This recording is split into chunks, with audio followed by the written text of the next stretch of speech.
everyone, Joshua Myers here, and welcome back to my Star Wars franchise review series. And today I'm going to be reviewing Star Wars: The Rise of Skywalker from 2019. This will be the final word in the story of Skywalker.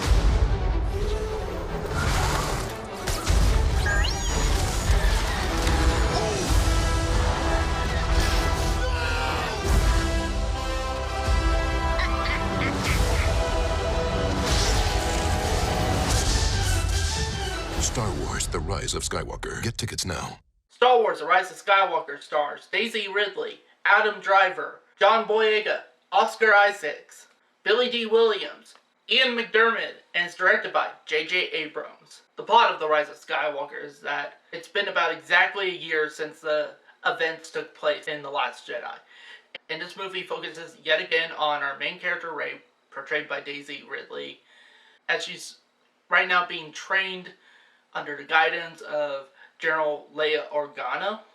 But Rey's kind of been struggling, especially with stuff about her past. But at the same time too, we're still getting more of the kind of bond connection thing between her and Kylo Ren, which Kylo Ren is struggling through some stuff as well. And eventually the Resistance gets a hold of basically a message from the assumed dead Emperor Palpatine. And it's up to our three main leads to try to find where Palpatine is located, so that they can end this war once and for all. Now, before I get into my positives and negatives with this film, I would like to say I just recently got done watching The Rise of Skywalker. I got done watching it yesterday, actually. It was my first time watching it. Honestly, if you know me, if you've seen my other reviews, you know I haven't really been the biggest fan of the previous two Star Wars films that Disney and Lucasfilm just came out with. I didn't really care for The Last Jedi that much. I did like some things, but not everything. And Solo Star Wars Story, we don't really talk about that one. So, the less said about that one, the better. So, I wasn't really expecting anything that much from this movie going into it. In fact, I was actually, honestly, prepared to be disappointed by this movie. Well, and I was honestly genuinely surprised by this movie. One of the positives I have is that some of the character development is actually really good. Especially, I especially like what they did with, Adam Driver as Kylo Ren and his character arc, and I really liked, his redemption at the, just this whole redemption arc and everything and how that played out. To me, Kylo Ren, so far from the sequel trilogy, has probably been the best new character in this sequel trilogy, as far as one that's been consistent throughout all three films. Also, I thought, Rey was handled a lot better this time around than The Last Jedi. And honestly, she seems a bit more like how she was in The Force Awakens, how J.J. Abrams set her up to be. Also, it was really nice to see the three main cast all together in the same movie. It was really nice to see Rey, Finn, and Poe together throughout the entire film, kind of working together in that. Along with Chewbacca and C-3PO, it was really nice to see all of them on screen together for the first time. I also really did like how they handled C-3PO in this film. C-3PO in this actually has a little bit of an arc, a character arc, and the way they handled him is probably the best I've seen C-3PO in any of the Star Wars movies. Also, I thought the way they handled Leia in this film was actually done pretty well, actually, especially considering the circumstances they were in with Carrie Fisher's passing. She passed away before, production began on the film, so they ended up having to use, deleted unseen footage of, Carrie Fisher in The Force Awakens, and I think they matched, I think they fit that stuff in pretty well with what they were able to do, with the limitations they had with that as far as trying to finish Leia's story. And I think they handled that in a very, tasteful way, in a very emotional way. Like, to be honest, I kind of teared up when I saw Leia pass away.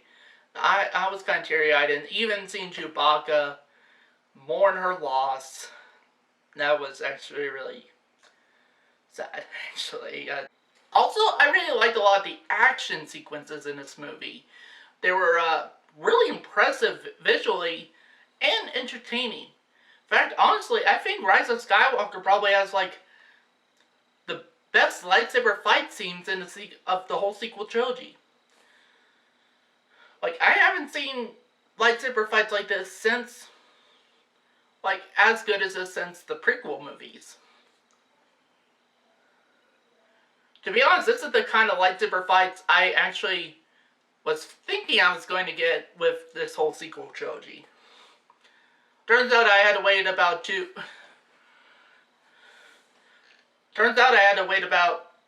movies to get it. Well, technically I had to wait about 4 movies to get it if you count the spin-off films. Like, in between each film. Also, the music by John Williams is amazing in this film. Honestly, to me, probably the best music he's done since Revenge of the Sith, actually. As far as Star Wars music goes. Like, as far as Star Wars scores go. Like, this is definitely probably the best work he's done with the sequel trilogy. Prior to this, I would say the best piece of music he would have done for the sequel trilogy are 2 themes, and that's for 2 of the main leads, the main hero and the main villain, Rey's theme and Kylo Ren's theme. Those are the only real iconic pieces of music from the sequel trilogy. In fact, even John Williams, when, Ben Solo is redeemed in that and tries to help Rey at the end, he even remixes the Kylo Ren theme to make it sound more hopeful and everything like that. And I think it sounded really good. Now, I actually do have some mixed thoughts on this movie, so let's just get into that. One of the things I'm mixed on is the fact that they brought back Emperor Palpatine in this movie. And, on the one hand, it's great to see Ian McDiarmid as this character. I really love the character Palpatine. Like, he's such an interesting villain in that, and he's also a badass villain, too. Plus, Ian McDiarmid's such a great actor for this type of character. I mean, I seriously worked on my voice impression for Palpatine for a while, so yeah, you can tell I'm a fan of this character. The dark side of the Force is a pathway to many abilities some consider to be unnatural. But at the end of the day, it kind of seemed like, J.J. Abrams had set up Snoke in the Force Awakens. He was meant to be the big bad guy throughout this whole sequel trilogy. Then Rian Johnson came in with The Last Jedi and was like, I don't like where you're going with that. I'm going to handle it my way, and he kills off Snoke. And just basically left it empty, and when J.J. Abrams is brought back on board, he's like, oh crap, what am I supposed to do here? Come on, JJ, think. I got it. Let's bring back Palpatine. I mean, it happened in Legends. It happened in the Legends continuity. And, everybody loves Palpatine, right? Like, this should work. Yeah, let's just go with that.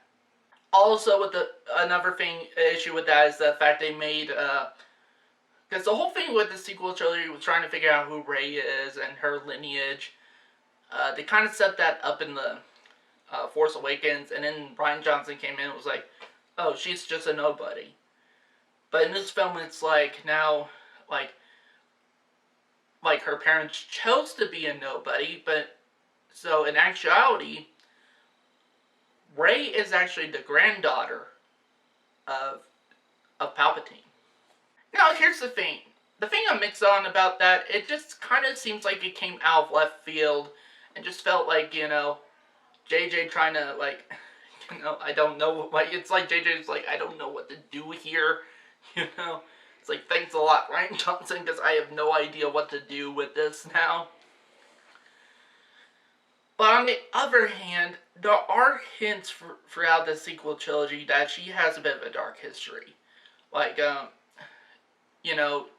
She shows that she's clearly powerful, extremely powerful. And, I think, so far the most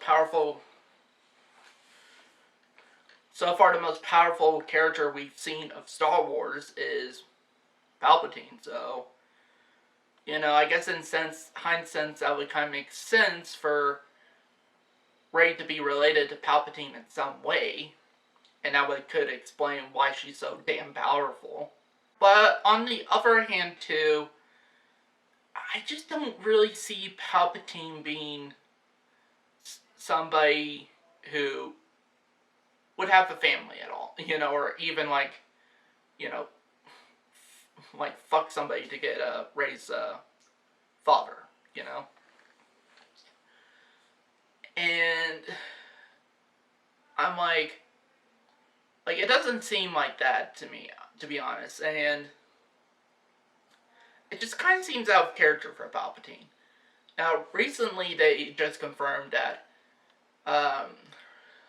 Palpatine didn't bang anybody, to get Rey's father. In fact, Rey's father is a clone of Palpatine, and I'm like,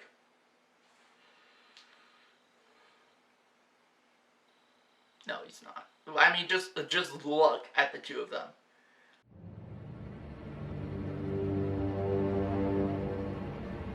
And of Rey's father.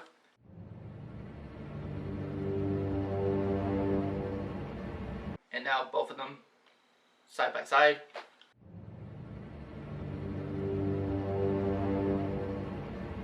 Now tell me, do they look like they could be related?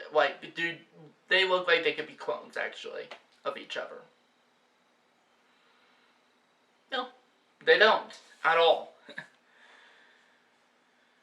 mean, hell, I think I could look like a younger clone of Palpatine than this guy. I mean, just look.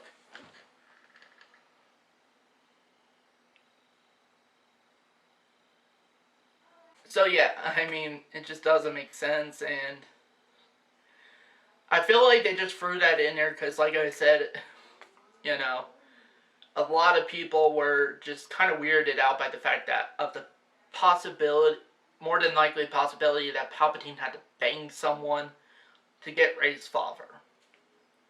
And they were kind of ewed out about that, which I kind of am about that idea. Because in a way that just seems out of character for Palpatine to do that. Not only that, who in the right mind would, now, here's the thing. In order for somebody to bang Palpatine, it would have had to been before he got all candle wax face. So it would have had to been during the Clone Wars when that happened. But if it was during the Empire days when it happened, I'm like, who in the right mind would bang this?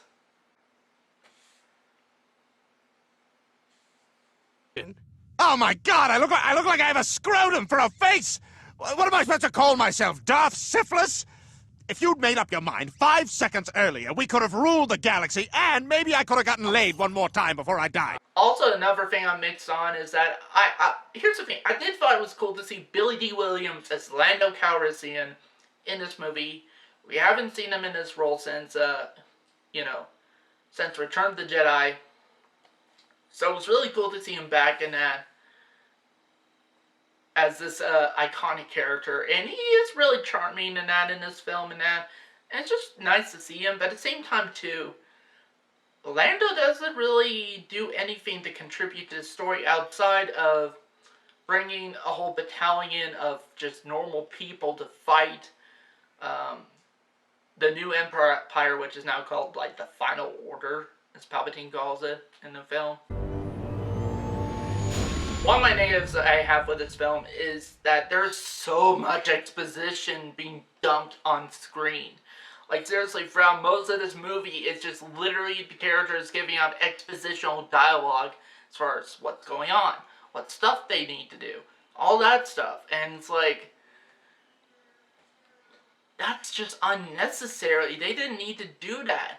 Also, another issue I have is that there are characters in this movie who, who just, I feel like just seem like they've just been thrown in there.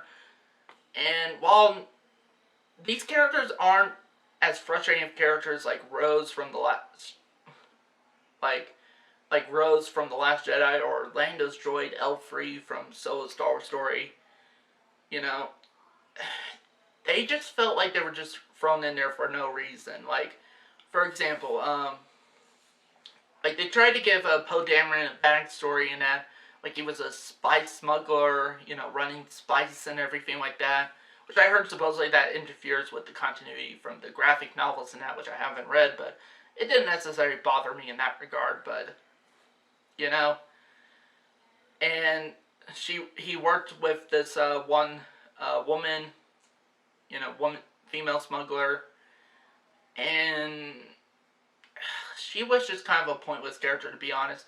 At least she did end up doing something in this movie. At the end, she kind of was one of the people Lando brought on board to fight against the Final Order in this movie. So at least she contributes something to the film. You know, and I guess the other character kind of did too, and that's, like, this one chick that Finn meets up with, and she's also, you know, she's also was from the First Order, and then just, you know, that, and everything like that, but, and one of the issues I have with that character specifically is that they made her exactly like Finn. They just basically took Finn and made him, like, made a female copy of him. Exactly. And knowing that with both these characters, for Poe and Finn, there's kind of like a somewhat of, like, they throw hints at a potential romance between, like, Poe and that other chick, and then Finn and that former First Order chick, and but it never really goes anywhere. Also, a side note, people keep on saying that they never really explain in this film how the fuck Palpatine was able to come back from the dead in this movie, outside of what said in the opening crawl, which just says, like, literally the opening crawl just starts out with, "The dead speak." And actually, here's the thing. They did explain it. But here's the problem with that. It was done in such a fast pace and everything like that. Like, legitimately, it went by so fast for the explanation. You would honestly have missed it if you weren't paying attention, which I was. I was paying attention throughout the whole film for this review. And they do explain it. Dark science. Cloning. Secrets only the Sith knew. He's been planning his revenge. His followers have been building something for years. Also, another negative I have is that the whole message throughout this film is not being afraid of who you are, which is more of a message for for Rey's character, with her being Palpatine and that, and her, you know, coming to grips with that. Don't be afraid of who you are. And, you know, it's, you know, but the film almost kind of negates that message at the end, where Rey is going to Tatooine to bury Luke and Leia's lightsabers, and I get a new lightsaber, which her new lightsaber, I will admit, is pretty cool looking.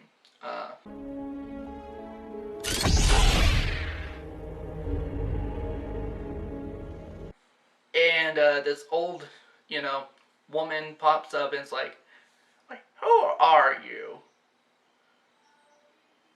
And it's like, I'm Rey. Rey who? Rey Skywalker. Like, seriously, that completely negates the message of the film for me. Like, seriously, like, the message of being not afraid of who you are. Instead of saying Rey Skywalker, she should have said Rey Palpatine. Sure, it has a bad name and everything like that because of, you know, her grandfather Sheev, which, yes, that's literally Palpatine's first name is Sheev. Like, seriously, go check it out. That's legitimately his full name, Sheev Palpatine. And I'm like, she should have said her name was Rey Palpatine, which would basically, try to take a name that was used for nothing but darkness and, just like tons of evil things, and trying to twist that into something that's good and positive and just gives hope for the future. I think that would have been much more powerful at the end if she just said Rey Palpatine. And plus it would make sense within what the message of the film is trying to go for. Also, another negative I have is, while I do think there are some really good action sequences in this film, there are so many of them, and they're so fast-paced, that honestly was really difficult to keep, track of them and really process everything that is going on. And seriously, I kind of started to have a headache afterwards. So with that said, I'm going to give Star Wars: The Rise of Skywalker a 4 out of 5 stars. Honestly, I really enjoyed this movie. And I wasn't really, this movie really surprised me. I was expecting to hate it, because it seemed like the previous two films, starting with The Last Jedi and so they kind of started to degrade from down there, And I felt like this would have been one of the worst Star Wars movies I've seen in a while. But not really, no. I did have some issues with this film. And to be honest, I think this film would have really benefited if the film was a 2-part movie, actually. Because there's a lot of stuff in this movie that they try to throw at you. Even in the opening crawl, all that stuff in there is stuff that could have been another movie to explain what's going on with this film. In fact, maybe they could have done that for part 1 of The Rise of Skywalker, and then part 2, done the conclusion stuff, and then, especially since, like I said, Force Awakens was a setup movie, and then, was Last Jedi was another setup movie, kind of ignoring what J.J. Abrams set up in The Force Awakens. So, we had 2 setup movies that were trying to, in a sense, have 2 different kind of continuities with each other, and this film had to try to kind of bring both of them together and try to make somewhat of cohesive sense with it. And I think this, again, because of that, I think this film would have fully benefited from being a 2-part movie. And yes, I know it would have broke the trilogy staple Star Wars, but I do think it would have really benefited from it. And if you were to ask me, which I would rather watch, because in my previous ranking video, I said the worst Star Wars film for me was Attack of the Clones. So if I had to rather watch Attack of the Clones again or this, I would rather watch this over Attack of the Clones. And also, I would rather watch this over The Last Jedi.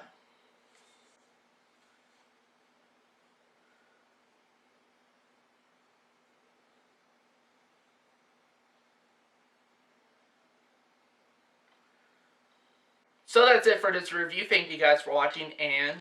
You're Palpatine.